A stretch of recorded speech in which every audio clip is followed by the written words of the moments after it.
new dads. So let's talk about it. Let's get to it. So let's talk about some new instincts that will be created within you when you become a new dad. So some of the new instincts that will be created in you, one I could say, AKA, is the dad spider sense. So the dad spider sense is, for instance, your child is crying upstairs and you're downstairs, and you could be able to detect what type of cry this is. So this is a new kind of spider sense. It's not just alerting you to danger, but it's alerting you to what kind of cry it is. Because you're going to hear your child cry a lot. Let's get down to it. You're going to hear your child cry a lot, especially in the beginning, young stages. So you're going to be able to detect what type of cry and what kind of problem your child may be presented with. So for example, like I said, your child is upstairs, you're downstairs, you may be just watching TV, doing work, whatever.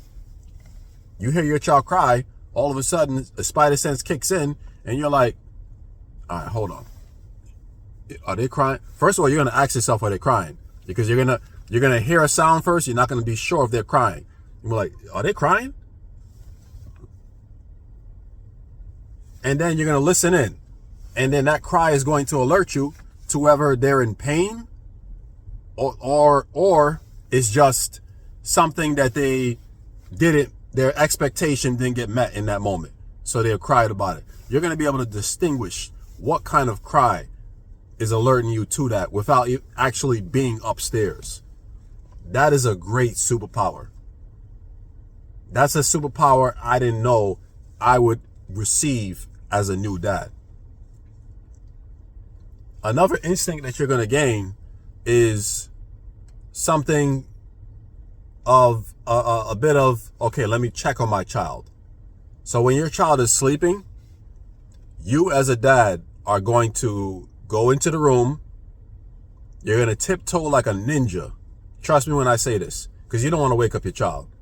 Once your young child is sleeping, you want to keep them asleep as long as possible. Trust me. They're very active during the day, depending on how young they are, but they are very active during the day. So once they go down for a nap, you want to keep them napping. You don't want to risk waking them up. So you're going to go into their room when they're sleeping, tiptoe, ninja style, mind you, and you're going to watch their chest.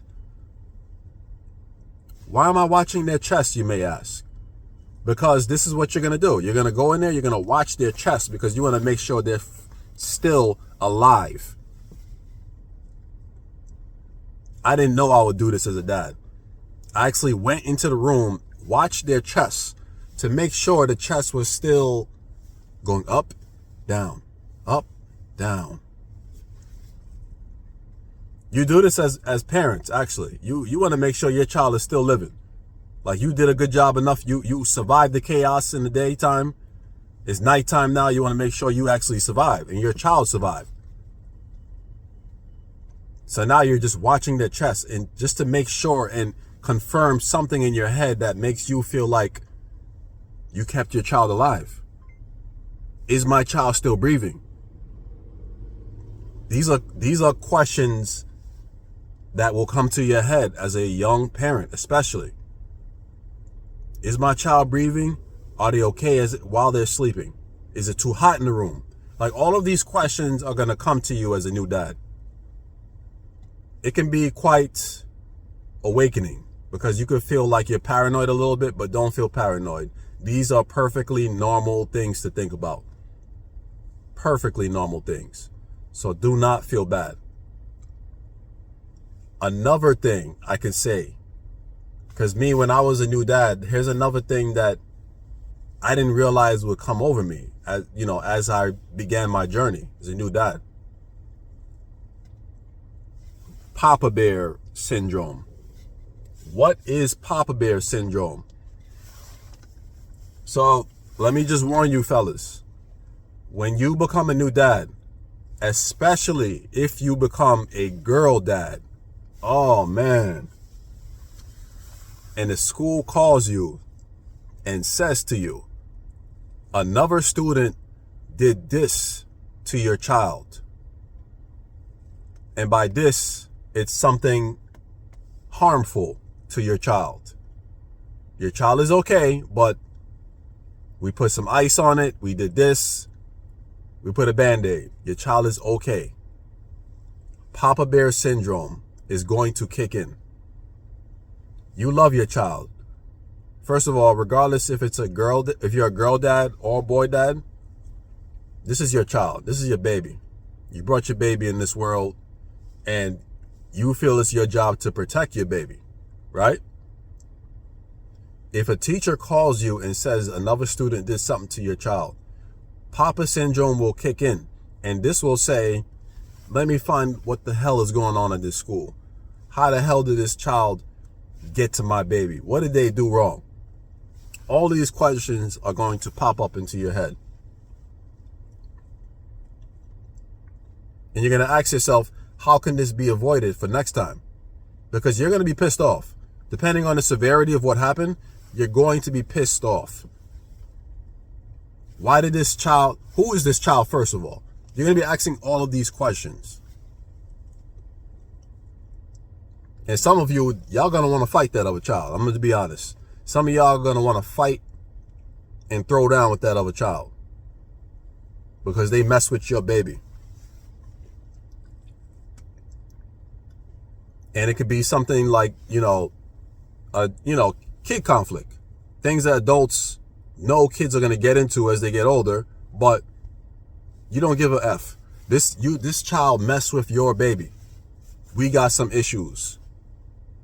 We got some issues with this child. What's this child's name?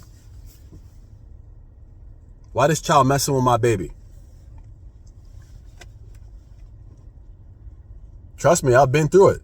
I've been through it. My number has been called for some straight foolishness from another student. And to be honest, there was times where I was like, all right, let me investigate. Let me see who this student is, because I want to know whose parents. Because now that a student did something to your baby, you start looking at that child to see who picks up that child, because you want to know who their parent is. Because now you're watching even more. Because now a lot of times when these things happen, you want to speak to the teacher, you want to speak to the nurse, you want to speak to the principal, depending on the severity of what happened. You want to speak to all these people. And it's hard. Trust me, it is hard. When somebody hurts your baby, you want to put on your Papa Bear cape and just go at somebody. Trust me, I know this is going to kick in for you as a new dad. So I'm just warning you, be prepared for situations like this. And think with a clear mind, because it's easy to, when it comes to your baby getting hurt, it's easy to go off the handle. Trust me, it is. It's easy to go off the handle, but think from a logical point of view. If you can, think from a logical point of view. And again, look at the severity of the situation of what happened and try to think from a logical point of view. What's the first thing you should do? Who is the first person I should speak to about this? Because again, it could be the first incident of something that happened. But like I said, it also depends on the severity of it. Some things should not happen even the first time. You got to think about it like that. Some things should not happen the first time. There's little things that happen between kids where it's like, oh, I don't like what happened, but at the same time, it's kids. And I'm not saying kids will be kids, because I have a video just like that. Kids will be kids. Make sure you guys watch that. It's very, very informative from my experience. But kids are not just going to be kids. Like I said in that video, we have to be adults to guide our kids. We want them to behave in a certain way. We don't want them to just we don't want to take accountability off ourselves and say kids will be kids, because that's what that's doing. If I go around just saying kids will be kids, that's taking accountability off of me teaching them how they should behave as young people so they can grow up into responsible adults. I will never say just kids will be kids. I never liked that statement. But dads, really just look at your actions. This new dad level is scary. It can be terrifying at certain times, but just know you're not alone. You got dads like myself that will support you. Please comment. Any questions you have, I'll answer it to the best of my ability. But just know you're not alone. I've been through certain scary situations where it was just, I questioned myself and I questioned even other people. Like, what do I do in this situation? My child won't stop crying. They won't stop doing this. They won't stop pooping. They don't seem to be drinking the milk that we got. My wife can't breastfeed, so we got to buy the store-bought milk. But they won't eat that. They seem to have a reaction to it. There's a lot of things, bro. There's a lot of things. Just know you got men on here, dads like myself, that have been through some things that you're thinking about right now. And I want you to know, if you have any questions, leave it in the comments. I'm not just doing this for my health. I'm not just doing this for views. To be honest, I'm not. I would love the views, don't get me wrong. I would love the views. I would love to get monetized one day. But it's not about that. It's not about that solely, I should say. I want to really help people, other dads out there that are looking for help and support. Mentally, physically, emotionally, we all need it. We all need it, dads. You're not alone. Come on in. Wipe your feet at the welcome mat. Come join me, because we're on this journey together. Dads, until next time, peace.